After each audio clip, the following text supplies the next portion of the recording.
Hello, architects. This is Crissy from CS2, one of your Revenue Growth Architects hosts. Instead of our regular weekly podcast, right now we are sharing some past episodes of third-party podcasts that me, Charlie, Xander, or a combination of us have been guests on while we work on the future plans for the podcast. We hope you enjoy these interviews and maybe even find a new podcast to follow. Also, if you are looking for newer content from us, check out our YouTube channel at Revenue Growth Architects, or you can sign up for our newsletter on cs2marketing.com. Enjoy and look out for more from us soon. Hey everyone, welcome back to the B2B Revenue Vitals podcast. This is your host, Chris Walker. We're about to get into a podcast episode that I did with Charlie and Crissy Saunders, the co-founders of CS2 Marketing, a marketing ops and rev ops firm based in California. Tons of great details in here. The main point of discussion here is talking through the differences between your funnel architecture and attribution, and looking at those as two distinct things where I find a lot of companies try to blend them together. And so we talked a lot about funnel architecture. I see a lot of companies just overall not focusing here and not doing it. And it's really the foundational element that you need inside of your entire go-to-market, how your SDR team tracks and optimizes, how your sales team, marketing, CS for expansion and renewal and upsell. It's just such an opportunity. And then you can layer on multi-touch attribution. You can layer on incrementality. You can layer on all the crazy stuff that people want to layer on that seems very advanced, but we really need the foundational data here. And we talk a lot about that today that can illuminate massive opportunities to improve ROI, massive opportunities to get way more pipeline and revenue with minimal simple operational changes or simple changes like that. It gives you the insights to see those decisions and then have the confidence to take action on them. And so with all that said, I know you're going to love this episode. Let's get into it. You're listening to Revenue Vitals with Chris Walker.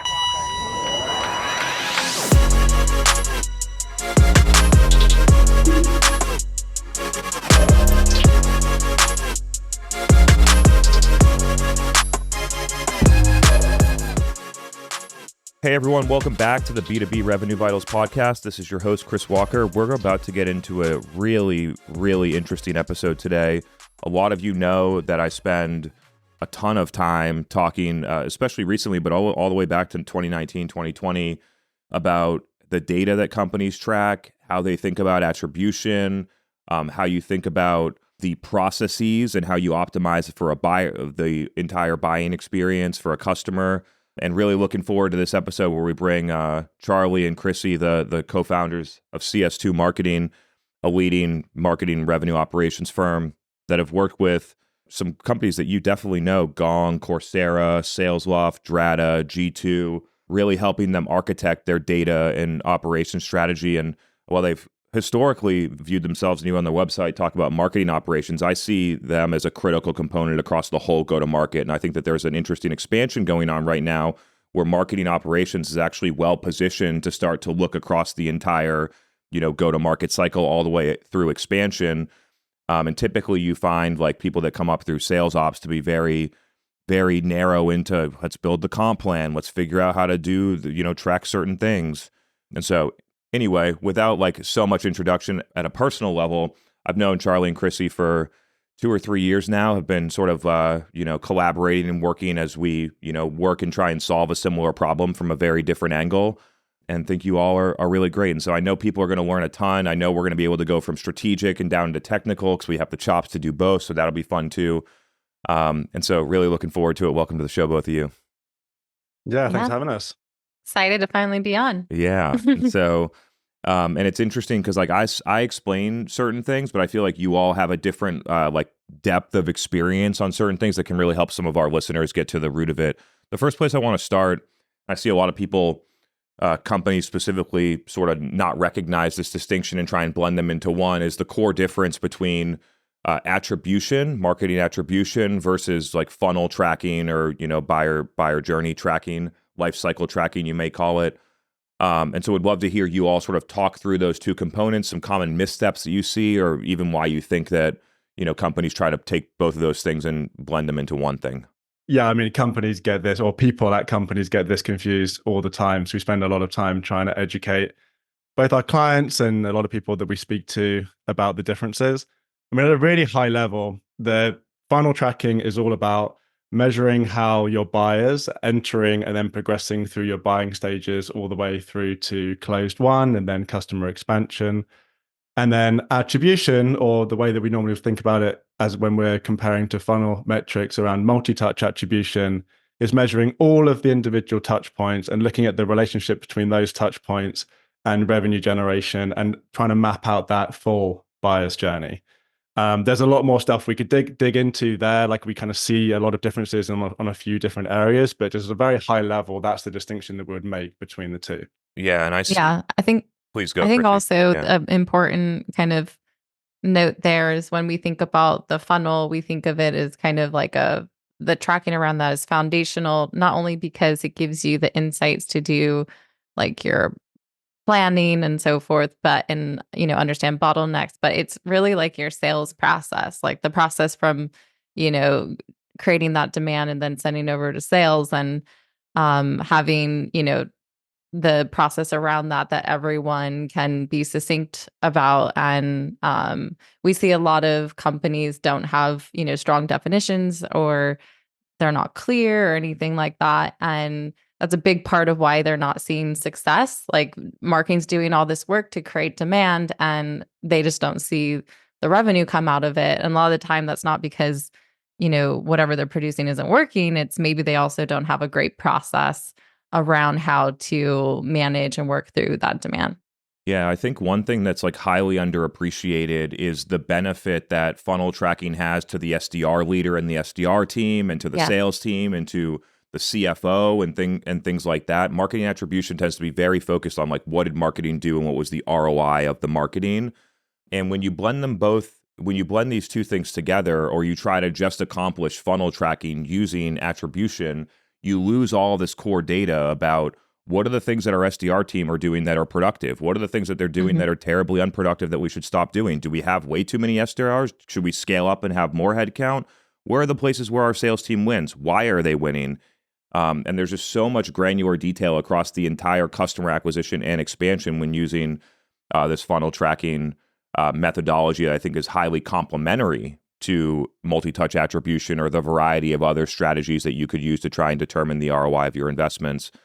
I think that's a really core distinction here. And we have a lot of sales leaders, specifically and SDR leaders, that are coming to us and say, if you could just deliver me top to bottom, the top signals sorted by sales velocity that our sales team is acting on, and then all the way down to the lowest sales velocities things that our sales team is acting on, so that I can just take the bottom and cut it all out. Some of those will be marketing activities. That'll be, Zoom info, cold list polls. There'll be a lot of low productivity things at the bottom that right now, sadly, a sales leader, SDR leader doesn't have the data to be able to make that what should be a very obvious and easy decision. And so I would love to let you both riff on the application of this across not only marketing, but across the whole go-to-market team. Totally. Yeah, we've had clients try to solve or at least answer those questions that you just described there, trying to use multi-touch attribution data like a visible or something like that. And it never works, right? Multi-touch attribution is good at what it's good at, but it's really not good at what we're talking about here, measuring the funnel, particularly around sales, what sales is doing and how sales are progressing those buyers through all of those buying stages. And then to look at things like, when someone is sent to sales, like what is that follow-up time? What is the conversion rate between what's being sent to sales to meetings and pipeline? And being able to improve and get data around those stages, like to be able to create a very efficient process there is a massive unlock for businesses, because right now, for most companies, is a massively inefficient process. So a lot of people, they even get confused with funnel tracking and think it's just purely like a analytics, kind of marketing analytics project. But actually, it's not there to only improve and help you understand what's working from a marketing point of view. It's really helping you to figure out what's working and how to improve from a sales and SDR point of view. Right? Even to say like, okay, which SDRs are converting at a higher rate? Which SDRs are kind of meeting all of the SLAs that we have through our funnel? And once you reinforce that and realize how critical sales and SDRs are to your buyer experience, that can really improve that experience for your buyers, right? How many times have we tried to buy something and you fill out like a demo form, 3 weeks later, someone gets back to you And the reason why that's happening is because they don't have the data on that company probably doesn't have the data on that is happening. They're not tracking that. And that's a funnel tracking issue. You're looking at how many were sent to that person or that group of SDRs, how long it took for them to follow up, what are the conversion rates. So you'd be able to identify an issue like that and fix it once you have a funnel built out and well architected and have the data to be able to make those decisions to improve. So a lot of people really kind of miss that piece. That is a really important piece. Yeah, I think also to add on to that, I know we're talking about, the misconception of using attribution versus funnel data, but I think there's also this misconception that like a funnel starts at, when someone becomes sales ready from marketing, like, oh, we're going to send over this qualified lead over to sales. And that's when the funnel or life cycle, whatever terminology you use, like starts. And for us, I know, Chris, you've been kind of thinking about it like a unified go-to-market strategy and being able to measure, all the different ways that someone can come into your funnel, like from sales outbound and marketing and partners and so forth. And that's the way that we think about it. So because of that, it's, unlocks a lot of data for the business to also figure out there's different, metrics for, where this demand coming from or how they start the funnel. So there's a difference between someone that, a sales rep goes outbound on from a target account versus someone who maybe was generated from, a high touch event or came through from, LinkedIn or and so forth. And so we think that you should measure all of those, funnels or life cycle, depending on where they start their journey.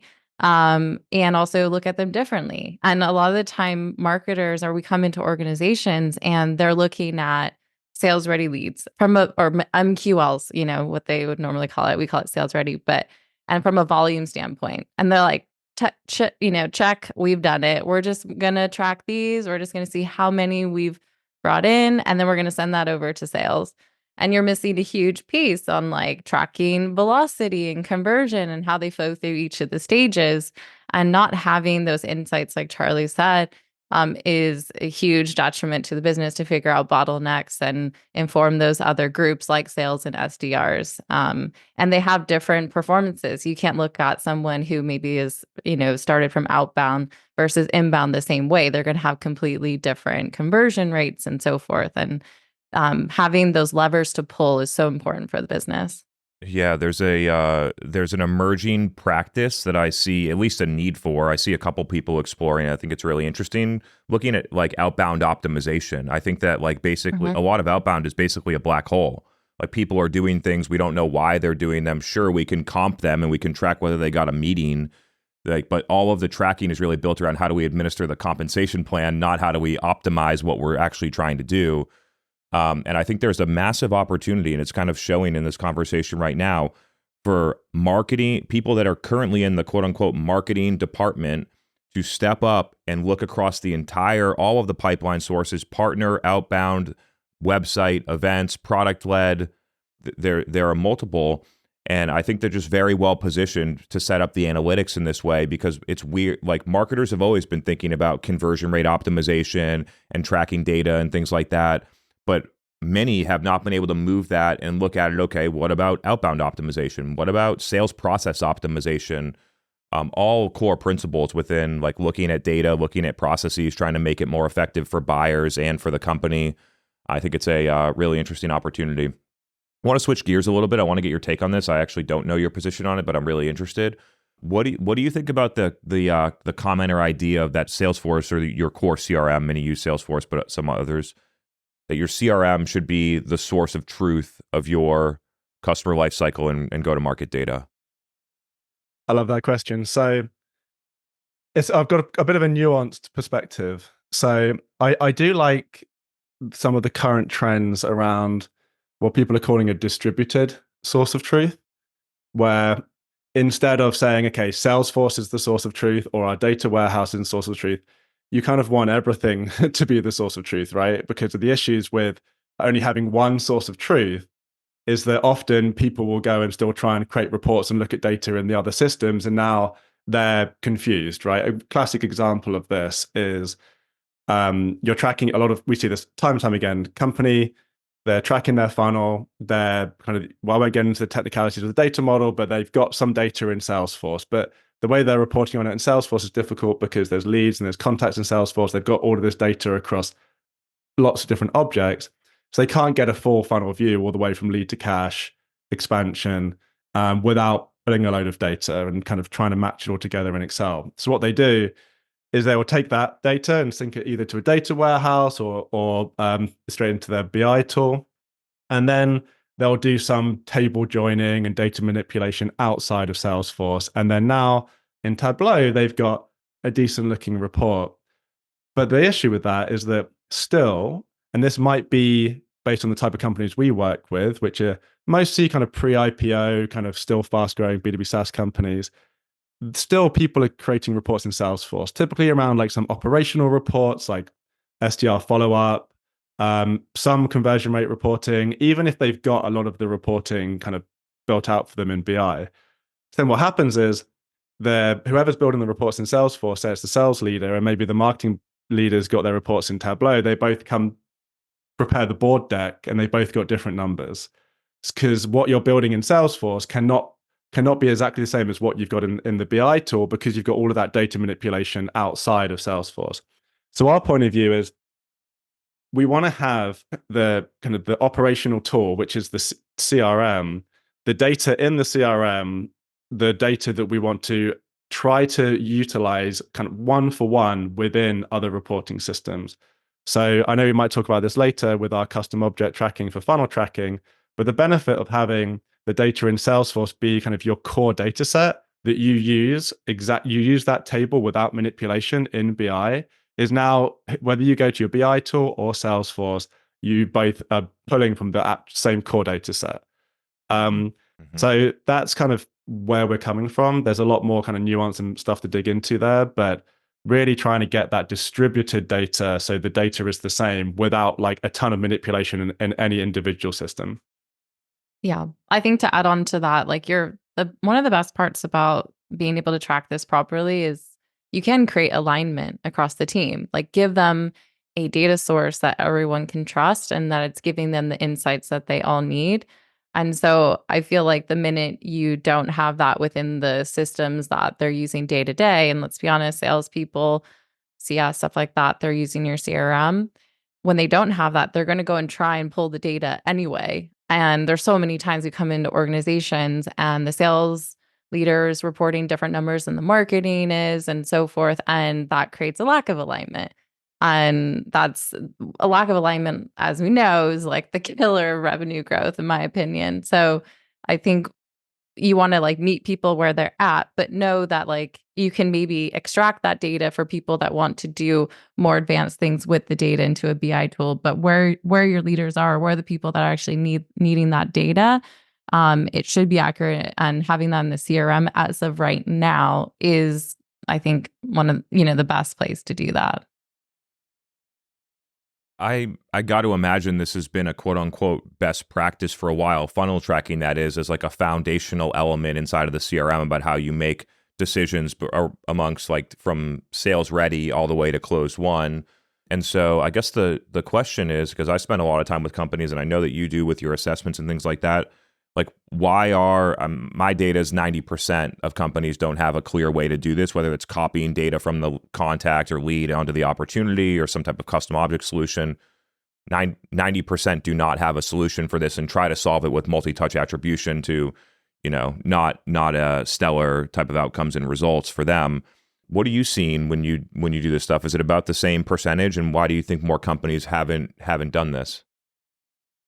I mean, I think our percentage might even be higher, honestly, until they've worked with us and we've helped them fix it. I mean, every time we start working with a client, our first project is to fix their funnel, build out the process, and kind of like we were talking about earlier, there's the tracking mechanism and creating the data model for reporting, but there's also the business process improvements, like how are sales even following up on their the leads they're getting? How are they creating opportunities? How are they using their sales engagement tool like Salesloft and Outreach to be able to kick off cadences? And all of that process is all tied into the funnel and then the reporting. I think the reason why I think companies really struggle with it is that it's hard. It's quite complicated to set up. And often what happens is, I mean, often, almost all the time, and remember, we're coming from working with like B2B SaaS kind of startup, scale up. So when a company starts and they've got maybe their first round of funding, they don't have enough money, or they don't think they need kind of a well-architected funnel, because the excuse is always volume's low, we're mainly just doing outbound, we just need to kind of, we don't need it yet. As they grow and they get more sophisticated, as they get more salespeople, as the complexities increase, now the ability to build out a well-architected funnel also gets harder and harder. So there's kind of less of a kind of a want to do it because they know it's getting harder, but that also means they need it more. They keep on growing, eventually get to the stage where they hire maybe a CMO, and the CMO walks in, like one of our clients, and goes, "You're spending $1 million on ads every single month and you don't know what the hell is happening with it," like on their kind of their first day. Stuff. And they go, "Well, it's because we haven't set this up. We never thought we needed it, but like now we need it. And it's kind of too late. We haven't got it yet. So now we have the CMOs like, hey, number one priority, build this. I need to get the data on this and figure out what's happening here." But now that project's gone from, what could have been maybe a few weeks, a month to get it built, to now like 3-4 months to get it built, because the tech debt in the CRM, all of the approval cycles, change management, enablement, and stuff like that you've got to go through to get this across the line. So we wish earlier stage companies would do it earlier, but honestly, like, I don't have a good enough, answer to that, because I can kind of see their point too. They're like, well, we only just got, our Series A, we don't have enough money to like invest in this yet or whatever. So it's a real hard problem. And the one thing I will say also on the multi-touch attribution side, I think the reason why they try and fill the gap with multi-touch attribution is there's like this dynamic where funnel metrics is hard to build, but relatively easy to analyze. Multi-touch attribution is like relatively easy to build, but it's actually really hard to analyze, because it's like saying everything's working. So it's like it's really hard to like figure out like actually what's working when you can basically say everything's working with multi-touch attribution. But it's quite easy to do a visible implementation. You could do it in a few weeks. Whereas funnel metrics, it's going to take you maybe a few months depending on your size. But once you've got it, it's going to give you quite clear insights on how to improve. So these are not competing things. They accomplish different objectives, and you could be running both in parallel. You can kind of, set up multi-touch attribution just in a silo. Like marketing ops person can just like turn it on and they can work with a marketing team, but creating, the funnel architecture the right way and setting the definitions and the stages requires, that alignment, working with stakeholders and so forth. So you need a strong person to kind of lead the charge on that, who's done it before and kind of can get everyone aligned and set the process and so forth. And I think that's kind of a limiting factor too, because the smaller companies are likely don't have a strong ops person, or, maybe not one at all. They might have a demand gen person kind of acting as pseudo operations. And, that's probably that lack of, skill set there that leads to it too. Yeah. Yeah, it's so, as I start to think about how companies, there's some attribution tools like Visible that'll mostly sit inside of Salesforce and write data into Salesforce and track it, but there's a lot of attribution tools that are built to just suck data out of Salesforce, take their website tag that they install on your website and try and cobble things together. The core problem with all those tools is they're pulling out a bunch of shitty data out of the CRM, right? Like, to me, that's the actual issue. You all spend so much more time in the details here. Maybe there is no difference in like a Visible versus like a Dream Data or a Hockey Stack that do it in their platform. I don't truly know. What I do know is that when those tools integrate into Salesforce, the data in Salesforce is typically bad, limiting, inaccurate, inconsistent, and then that tool is pulling it out and trying to manipulate and analyze a poor foundation of data. Just be curious how you all see it. Yeah, I mean, I would say if you're going to implement one of those tools, whether it's a Visible, Dream Data, or any attribution tool, you should be going through an exercise to improve your CRM data. Like, they're all going to rely on like Salesforce campaigns and a good Salesforce campaign structure, and making sure that you're adding people to campaigns at the right time, depending on those engagements. Plus, you also mentioned, they have the script on the website, tracking web data, and maybe pulling other data from other sources. But I would say whenever we've helped implement those tools, you still need to go through the exercise of fixing your CRM data. So, I mean, if you didn't, then yeah, you have the problem where the data that you're pulling in isn't useful. Or maybe there's engagements happening that aren't even being pulled in because those people weren't being added to Salesforce campaigns. There's all sorts of issues, right? So, I mean, the underlying data is key, like bad data in, bad insights out. I mean, it's as simple as that. So if you're doing these projects thinking that a tool's going to kind of paper over your data problems, it's not. Talk me through the variance amongst companies on definitions, how they track stuff, the structure of the data. And the reason I'm leading into this is because people are starting to think that they're going to just install an AI bot and all of a sudden the AI bot's going to be able to look at your data and figure everything out. The problem is that every single company does it differently. There's no standardization. There's no common set of definitions company to company, or even inside the company. The SDR team thinks that stage 2 means something different than the sales team or somebody else like that. I'm interested in how you all in the technical see how much variance this is at a high level. I'm just amazed at how many different ways people try to solve this and how they try to define this. I'm curious what you all are seeing.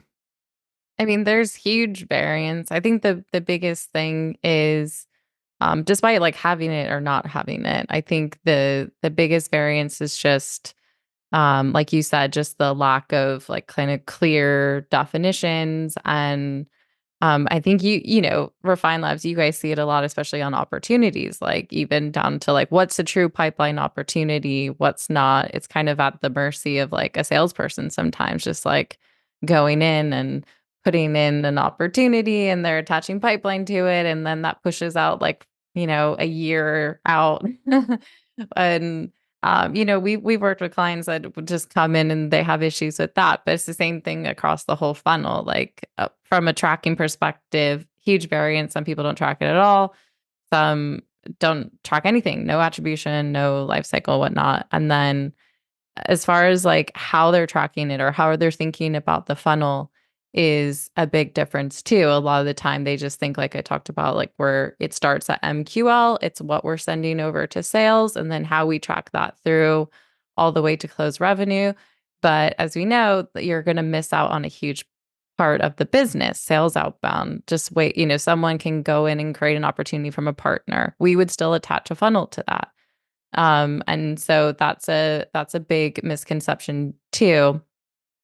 And it does kind of depend on the size of the business, but you'd be surprised. Like we come into, you know, some businesses very well funded Series C, and we don't see some structure there. Like Charlie was talking about, it's not just the early stage. Like they can go on and on without having this level of insight and reporting. And I think the big thing that you see too as a response to that is how their teams are being measured. I mean, Chris, you talk about a lot of the time, like the way that marketing teams are being measured can cause bad behavior. And we see it all the time. Like, oh, we have an MQL volume goal. That's it. Well, it's not because they maybe don't want to have different goals. They just don't have the data to actually set another goal. And so a big, that's kind of, I think, less of a variance, but something that we commonly see because of this, like just bad goal setting for the team, not being able to tie back to revenue, not looking at it the same way the whole business should look at it. And yeah, that's a big thing that we help solve with this. Like we've actually taken some clients to actually not just, look at volume of what they're creating for MQLs, but actually tie themselves to a conversion rate for certain parts of the departments, or tie that all the way back to how they're influencing revenue. And I think that's a huge breakthrough for the company. Yeah, so now I want to get into a little bit of the details of the different options of how to accomplish this type of tracking. But before I do that, I just want to elevate and remind people about why we're doing this in the first place. One of your customers does something, or there is another type of signal that then triggers your sales or SDR team to take action. And in a big, mature pre-IPO company, you might have millions of times that happens every year. You have a 50 or 100 person SDR team, or you have a large sales team, millions of data points that are happening. And so a signal, then your sales team's going to take action through or multiple actions through a sequence, and then you're going to have some type of outcome of that, whether you got a meeting, it progressed to qualified op, whether it got moved to closed lost, whether you won it, and what stage you won or lost it in. And you have that whole data set, and the key understanding is that the signal that drives your sales team to reach out has a meaningful impact and a meaningful data set around how you should craft your strategy. And so that is the part of the process that we're trying to measure here, and that is what the data allows us to optimize. It's not going to help us optimize our brand campaign or a connected TV ad or non-direct response LinkedIn ad. So there's going to be other tools and other measurements that we're going to use for that.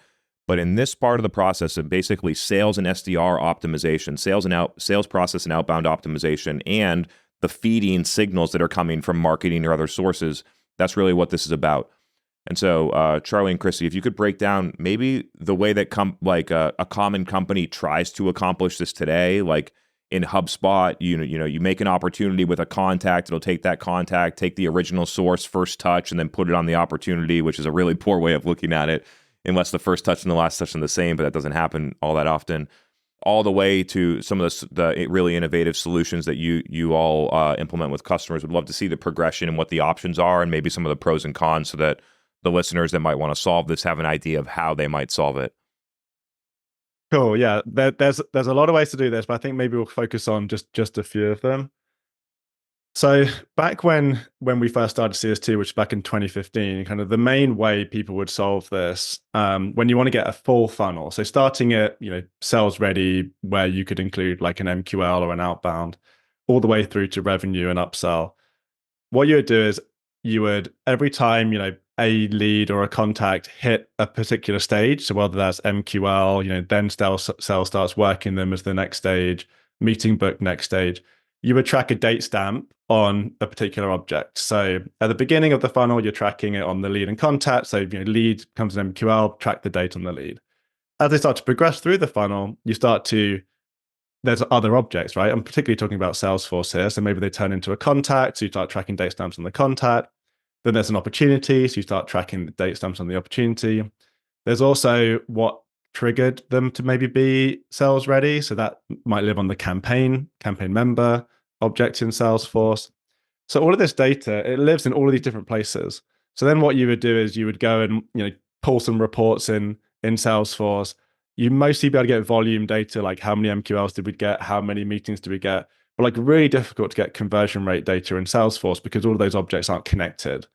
So then you might pull that out into Excel or something, and then try and manipulate the data and do this kind of hodgepodge way to get some kind of conversion rate and velocity data. So many issues with that. So then over the years, more companies have been kind of building out their tech stack and experimenting.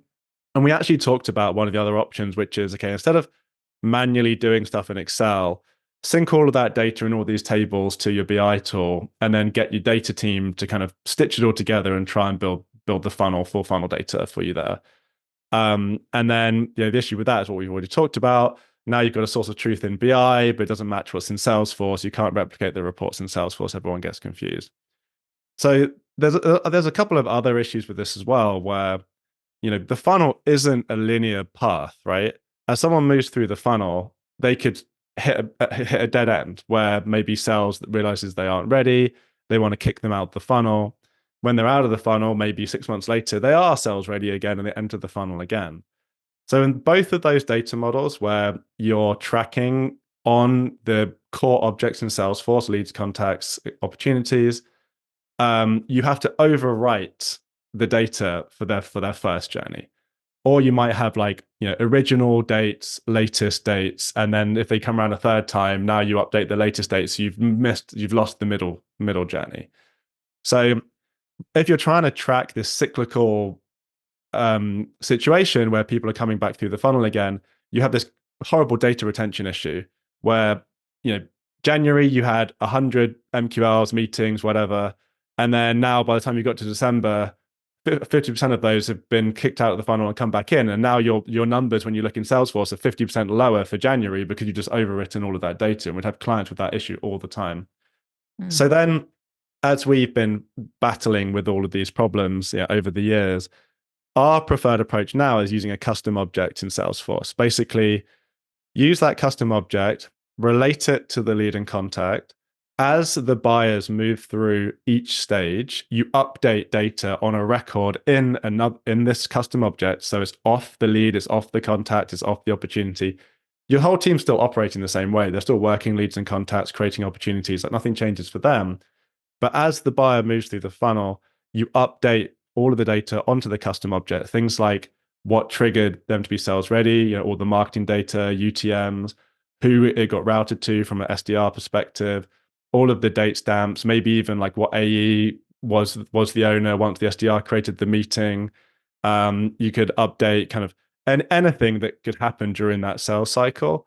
And then once the opportunity gets created, you relate it to the opportunity. So all the opportunity data gets pulled into the custom object. So now you have just one record to show you that whole journey through the funnel. If they get kicked out of the funnel and then sales ready again, that previous funnel record gets closed and you create another one. So you're retaining the first journey completely and you're just creating a new record to track the second journey, and so on and so on.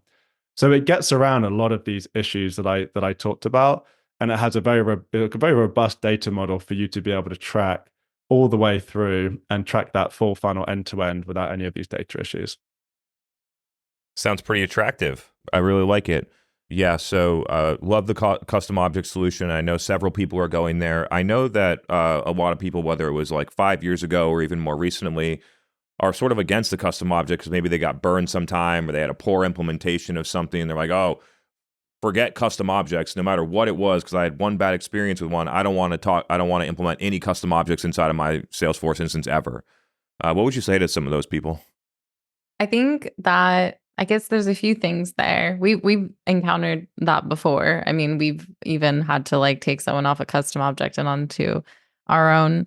But I think in the past too, that like buyers have had to pay subscriptions and for tools that try and do this, and they try and map it onto like the campaign member, which some people might think, oh, that's like a separate object.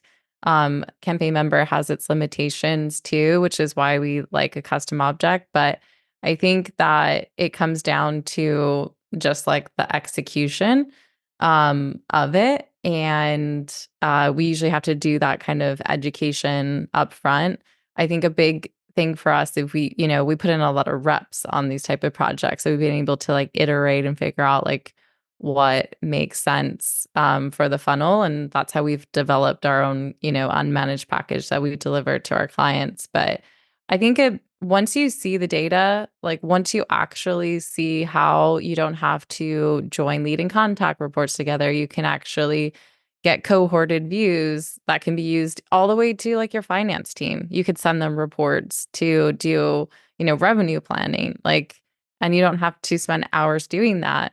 But also you can just surface up, reporting to see what, sources are really, starting these funnel tipping point sources is kind of what we call them, but like what actually was the source campaign. And that could be so useful to the team, and then also looking at the type of funnel. And so I think that you have to see the pain and know the differences between the different reporting structures and the downfalls of it. So we usually start that piece as an education with the client to say, hey, these are all the ways that you maybe have tracked it before. This is why this model is different. And then also this is why our way of doing it on the custom object is different. And we think about a lot of the things that can happen. Oh, records can merge together. Funnels can start at different points, like what we talked about. Someone can just start picking up a lead outbound sales ready and being able to account for that. And also reactivation, like sometimes we'll see that the person did have a good amount, they had a marketing activity, but then they didn't become sales ready for whatever reason, like their scoring didn't pick that up or whatnot. But a salesperson decided, oh, I want to start working this person. Well, we have a reactivation that actually will then tie the source details from the actual marketing activity instead of sales outbound. And I feel like that's a huge piece too, because a lot of the time, I think marketers see an over reporting of like what's sales sourced when some of that data can be is being tracked outside of what they're kind of trying to control themselves. And so, but I think the education piece is really key in making really clear of like, what are the benefits with this model versus what they've maybe had in the past. Yeah, and I will say for the listeners, this model is applicable to like any company that has a sales team. You sell a 3K ACV product, super high volume, super high velocity, going to be incredibly useful to you. Or if you have a small TAM, 1,000 accounts that a single person you might reach out to in sequence every single month, that you're going to keep overwriting the data of what you're doing with that person if you don't use a method like a custom object so they can re-enter. I see so much like application in almost any business to just have the right data to make decisions, regardless of ACV or TAM or things like that. It nicely led me into something that I wanted to talk about a little bit, which is like ABM operationalization. Yeah, that's a mouthful. You all are doing a lot of that stuff with companies. I spend time working with companies. My observation up to this point is that there are some companies that have been able to figure out how to use these tools and be successful, and maybe it's because of the tool. It's most likely because of the first-party intent data that gets packaged through those tools. But would love to hear, in terms of like operationalization, where are the core places that like you see a majority of companies miss when it comes to using those tools? Where are the common missteps? Is it in how the data flows? Is it how getting your whole team to operate against it? Is it due to the integration? Would just I don't know enough in the details to know, so I'd just be curious what you all are seeing.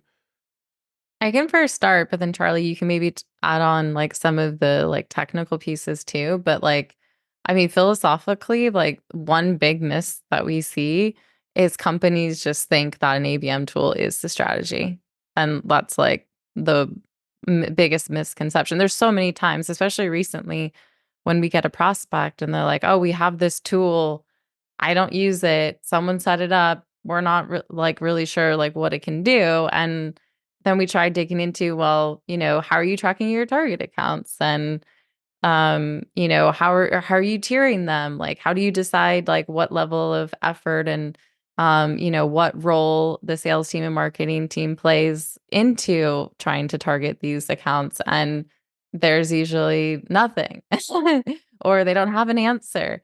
And to me, that just feels like, I think a lot of marketers were sold this idea of like, get this platform and start using it. And then that's your ABM strategy, where you can do ABM without a platform, right?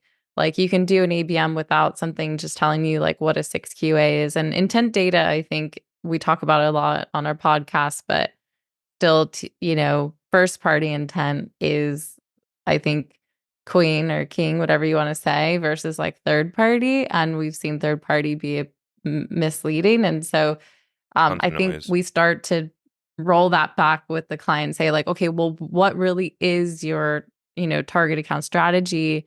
And let's operationalize that within your CRM first. So then you can get the right data structure to then inform, if you did want to run targeted campaigns, or if you did want to, show views to the sales team to say like who's at MQA, or start doing this account scoring and whatnot. So that's we have to do a bit of education, which I'm sure you've done in the past for your clients too, that like the tool is not the strategy.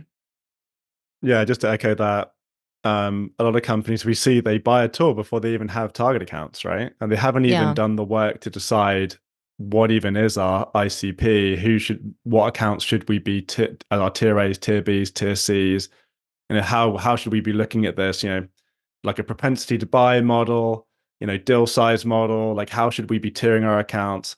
How should we be layering in both our sales and marketing activities relative to the tiers? So, the higher the tier, or the tier A's should be having a totally different marketing and sales mix than the tier C's.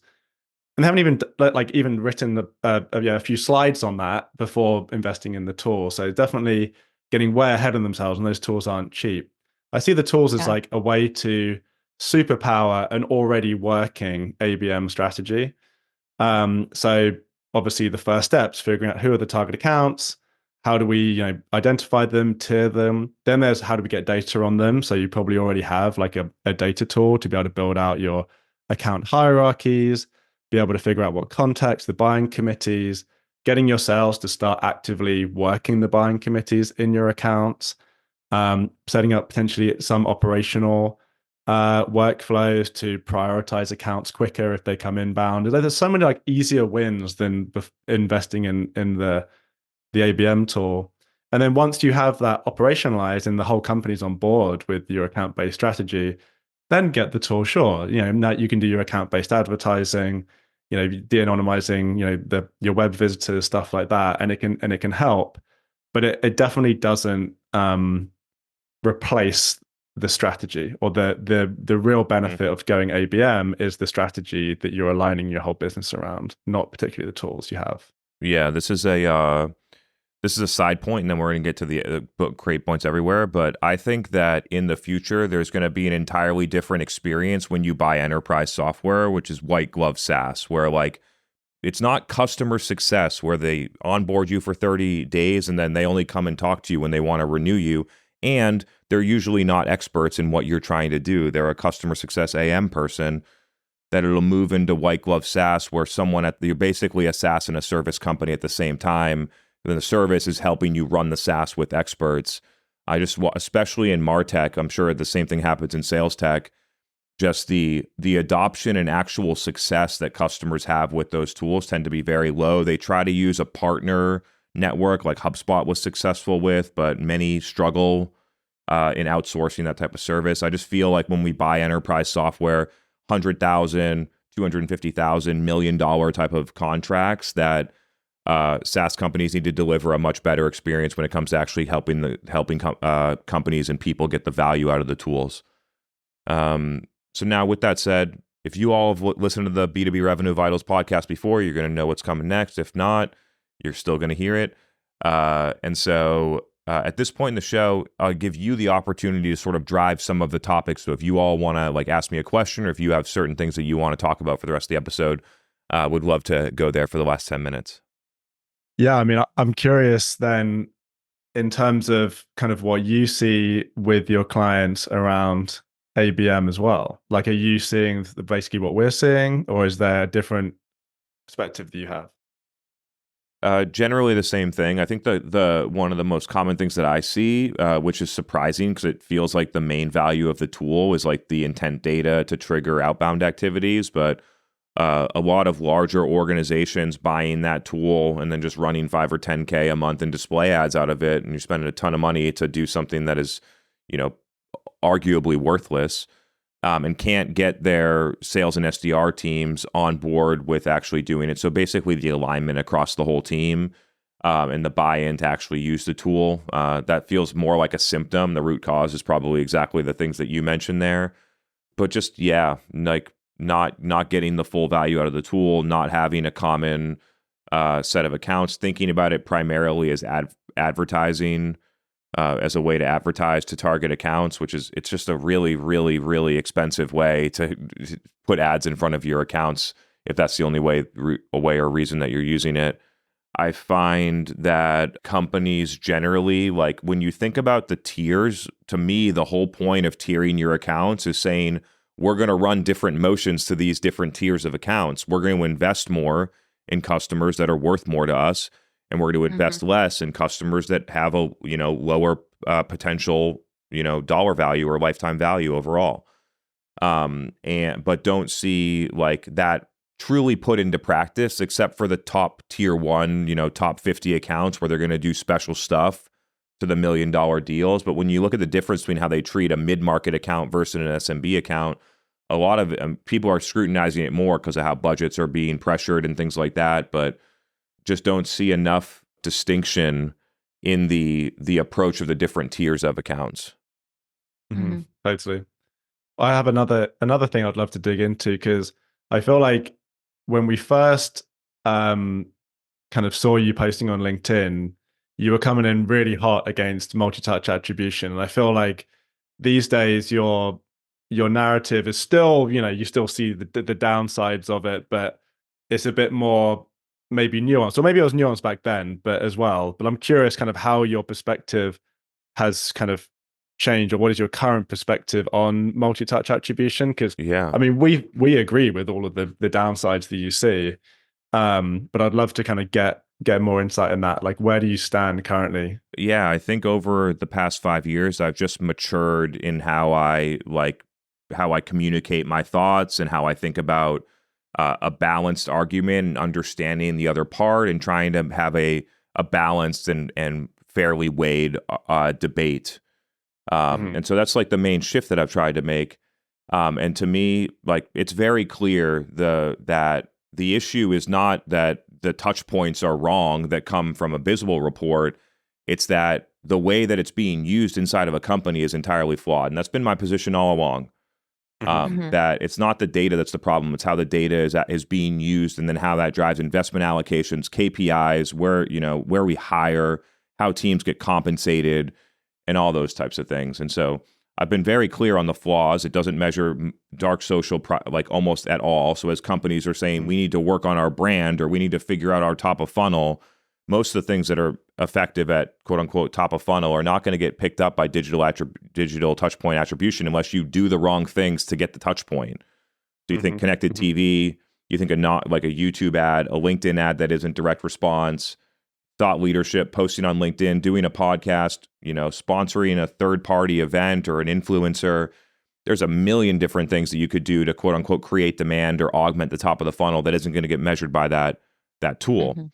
And so I don't you can't argue that like this touch point happened here, right? The data is the data, and those tools are very good at collecting data. The problem is that we can't use that data to make good decisions, especially in the way we look at it today. And so I've been recommending just a far more comprehensive and a far more granular way of looking at the investments that we make in marketing and all the way across the go-to-market, to divide them into create demand, capture intent, convert pipeline, and expand accounts. And then to evaluate the investments that go into those specific parts of the process in different, application-specific ways. Not to say that we measure our connected TV different than we measure our, YouTube or TV ad. It's to say that all of the demand creation activities get measured in this way, and all of the things that we're investing to capture intent, Google Ads, SDRs, intent data, lead generation, all the stuff that we're doing there will get scrutinized in a different way. A lot of the ways that we talked about on this podcast today, and so on and so forth with account expansion and the other parts of the customer lifecycle. And that's just something that I feel like we're really making strides with at my company, Paceto. I think that we're getting there in helping companies have a more granular way. The core issue is using one attribution model and then trying to fit everything that you do in marketing into one digital touchpoint based attribution model that has a lot of flaws and inaccuracies when you get out of the traditional ebook download, website touchpoint, and things like that. Well, I'm glad you did, because it had a huge influence on us and a lot of people that we speak to, and it's kind of definitely pushed people in the right direction when it comes to analytics. So yeah. Right on. Do we have time to touch on one more? Let's do. We're going to do one more. I wanted to maybe double tap on the white glove SaaS, because I think that's super interesting and probably a new thing that companies haven't thought about doing. But there's agencies that build their whole businesses around SaaS companies like not doing this. And I think, to me, when I think about companies might be thinking, oh, that just drives up our maybe even like their cost of acquisition or anything like that. But I think a lot of the time also where I see the downfall is like so much of that sale is tied to that first sale. Like, okay, let's compare how much we're putting into marketing or to the company, but they're not really thinking so much about the total lifetime value of that customer. And that alone can then end up, making the case for putting those services. But what do you think is like the biggest, are there any reasons why companies haven't invested in that or haven't taken that approach so far? I think that the economy was very good for a very long time. So their customers weren't scrutinizing the tool the way that they did right now. They were getting more customers because the economy was good, regardless of the things that they were doing. They didn't have pressure on the investments that they make in go-to-market, all the way from a marketing program all the way to a customer success manager. And they did, because the revenue multiples are so high, they didn't have to scrutinize how those investments get allocated and where they spend. They could just spend everywhere. And it created this massive specialization across the go-to-market team where you basically have too many specialized functions and things to accomplish what you're trying to accomplish is just too expensive. And I think now with the downward pressure in the economy and companies, the last 5 years has been a big progression in terms of how companies think about net revenue retention and NRR. If you look back, it was all acquisition before that. And now it's been a lot more. And hey, we're in a recurring revenue model business. NRR really matters. Like, and then when you focus on that, it might lead you to a conclusion that like a traditional customer success manager to help your customer, your customer who's a CMO or a VP of demand gen implement your MarTech tool may not be the right person that you need to actually do that. So with the focus, I think and some people are saying, it's the downfall of customer success and like it'll go back to sales running a full cycle. Who knows how that'll play out, and it'll be different by industry and the timing. But I do see there's a clear need. Another reason that software companies don't do it is because services is way lower margin, and they're in the business of being a software company that makes 80 to 90% gross margin, not in the services business where typically you lose money on the services in a SaaS company just to get the ARR and the recurring high margin revenue. But I think that there will be some like compromise or at least discussion around if we need to figure out a way to do this because it's going to make our customers more successful and stay way longer and tell all their friends about it and things like that.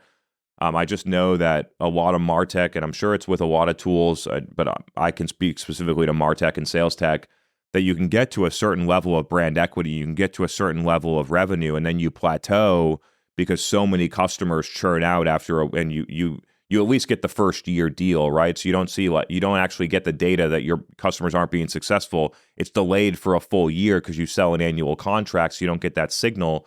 And all of a sudden you're stuck where you can't acquire enough customers to fill back the ones that are leaving. And a lot of marketing technology companies plateau in that somewhere between 10 and 100 million ARR. And that's not a marketing issue. It's not an SDR issue. That's really it's a product and business issue if you look at it overall. Mm-hmm. Yeah. Yeah.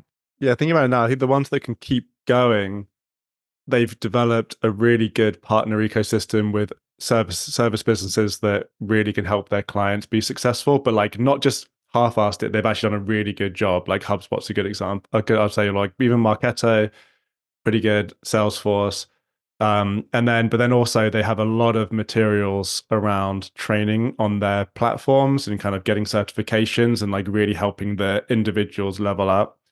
So I think that definitely makes a big difference. But for companies that aren't as big as platforms, it's kind of harder for them to pull that off, right? Because there's less incentive for the service businesses to kind of help on a smaller point solution. People are probably independent like themselves. They're less dependent on that tool for their career, so they're less going to go into the certification. So you can't all be a Salesforce with that kind of ecosystem, right? So I think if you are going to provide that white glove service yourself, I see that as a massive value add for sure. Yeah, we'll see how it all plays out. All right, thank you all for being on the show. I know this was super valuable to the listeners.